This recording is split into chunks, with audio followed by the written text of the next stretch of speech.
científicos, os inquéritos confirmam-nos e é isto que nos interessa. Poderíamos, nesta exposição de observações relativas à vista do futuro, falar das premonições, das previsões, das predições calculadas pela astrologia, por mais inexplicáveis que igualmente sejam.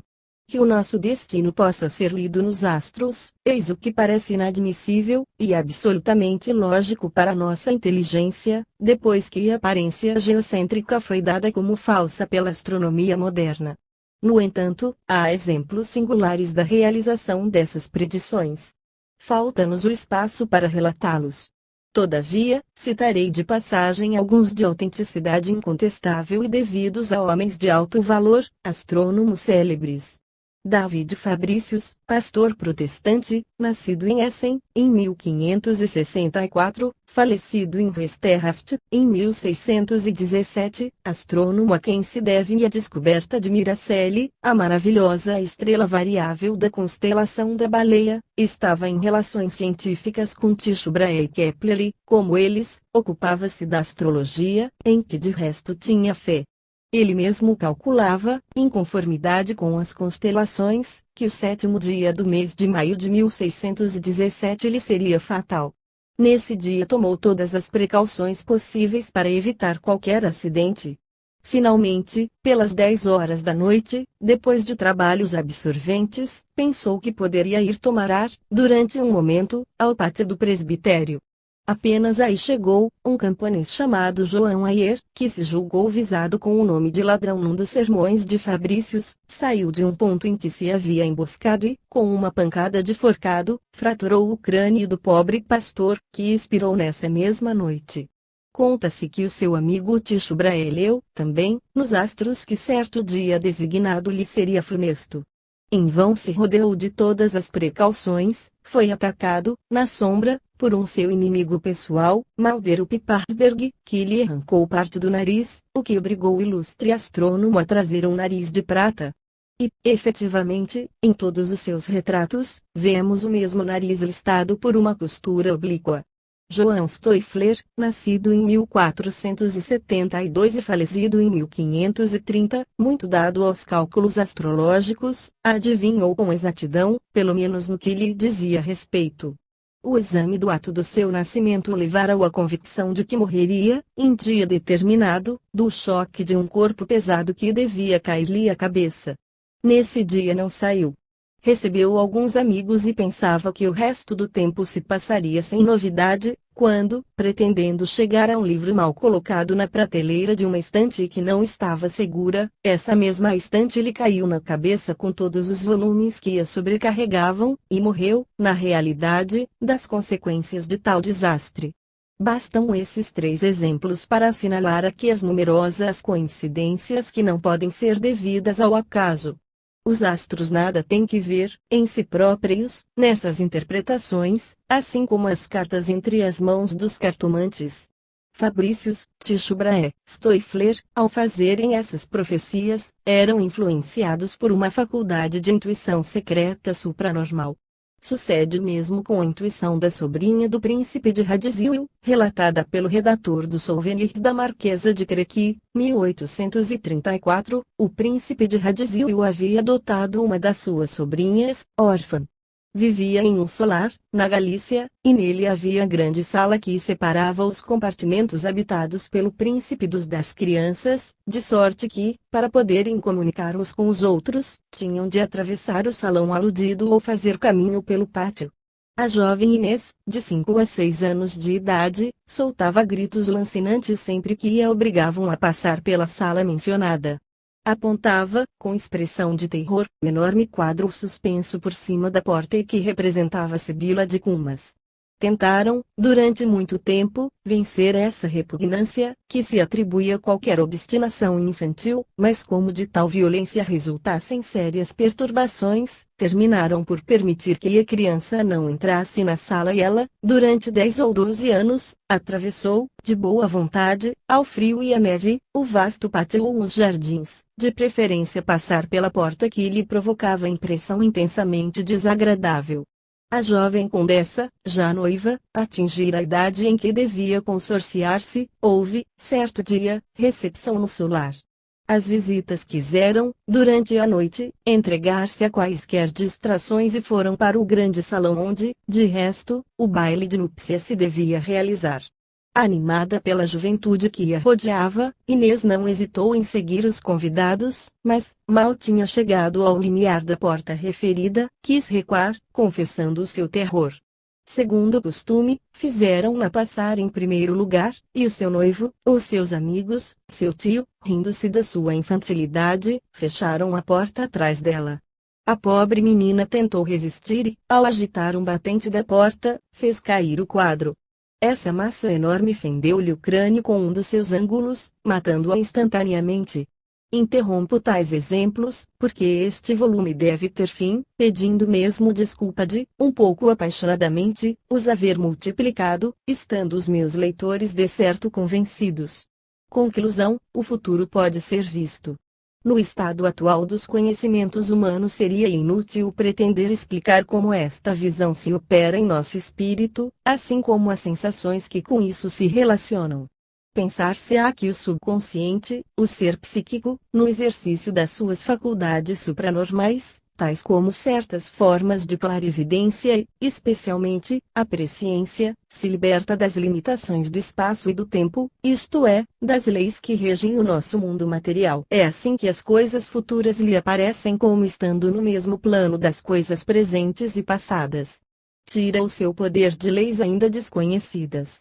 E o fato, por mais inexplicável que seja, nada tem de inadmissível, se este ser ou organismo psíquico constitui a personalidade total e permanente do ser humano, personalidade que se alimenta das mais variadas e misteriosas fontes.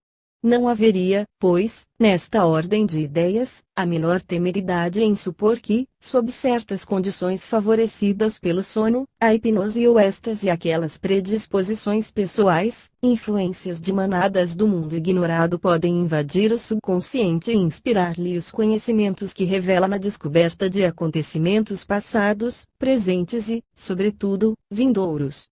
Tanto durante a vida como depois da morte, a alma está mergulhada na atmosfera etérea de um mundo invisível.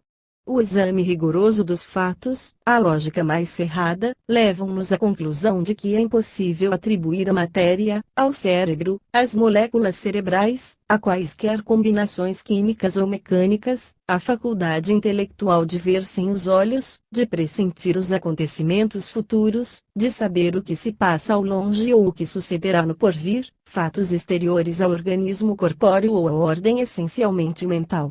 Estas observações provam a existência do espírito, dotado de faculdades intrínsecas independentes dos sentidos físicos. Durante a existência terrestre, a alma está associada ao cérebro apropriado às suas funções. Mens sana in corpore sano. Se a alma não é uma produção do cérebro, se distingue do sistema nervoso cérebro-espinal, se existe por si mesma, não há razão alguma para que se desagregue com ele. Determinados fenômenos, tais como as leituras de textos desconhecidos, comprovam a existência de um espírito dotado de faculdades especiais. Esse espírito pode ser o nosso e não está provado que haja nisso intervenção de espíritos alheios aos dos indivíduos que realizam as experiências. Todavia, a hipótese mantém-se. Porque, se o espírito sobrevive ao túmulo, existe ainda em qualquer parte, e se o nosso espírito pode descobrir uma coisa escondida durante a nossa existência, por que perderá tal poder depois da morte? É precisamente por atribuirmos a ação do nosso espírito à produção desses fenômenos que devemos aceitar também a possibilidade de sua ação ulterior e comparar as duas hipóteses, para apreciar qual é a mais simples. Ora, a circunstância dessas leituras, dessas adivinhações, dessas previsões, dessas ações psíquicas, dessas comunicações espíritas se realizarem sem que duvidemos delas, em plena inconsciência da nossa parte, põe perante nós uma complicação tão grande como a hipótese de espíritos exteriores ao nosso. Parece, na verdade, que se encontram em jogo estes dois elementos, as nossas próprias faculdades metafísicas e por vezes a ação de espíritos invisíveis. Não sejamos exclusivos. Vogamos em pleno mistério, e esse mistério impõe-se à nossa sede de saber. Admitir apenas os fatos explicáveis, no estado atual da ciência, é um grande erro. A impossibilidade de se poder explicar uma observação nada prova contra sua autenticidade. Os sábios deviam ter sempre presentes os seguintes reparos de Arago, a propósito da história dos aerólitos. Os chineses acreditavam que as aparições dos aerólitos andavam ligadas aos acontecimentos contemporâneos, e eis por que eles os catalogavam. Não sei, de resto, se teremos o direito de nos rirmos de tal preconceito. Eram, porventura, mais sensatos os sábios da Europa, quando, recusando-se à evidência dos fatos, afirmavam que eram impossíveis as quedas de pedras vindas da atmosfera? Não declarou a Academia de Ciências, em 1769, que a pedra apanhada no momento em que caiu próximo de Lucé, por muitas pessoas que haviam seguido com os olhos, até ao instante em que tocou o solo, não tinha caído do céu? Finalmente, a ata da sessão da Municipalidade de Juliac, declarando que, a 24 de julho de 1790, caiu nos campos, nos telhados das casas, nas ruas da aldeia, uma grande quantidade de pedras, não foi tratada na imprensa da época de conto ridículo feito para excitar a comiseração, não somente dos sábios, mas de todas as pessoas razoáveis.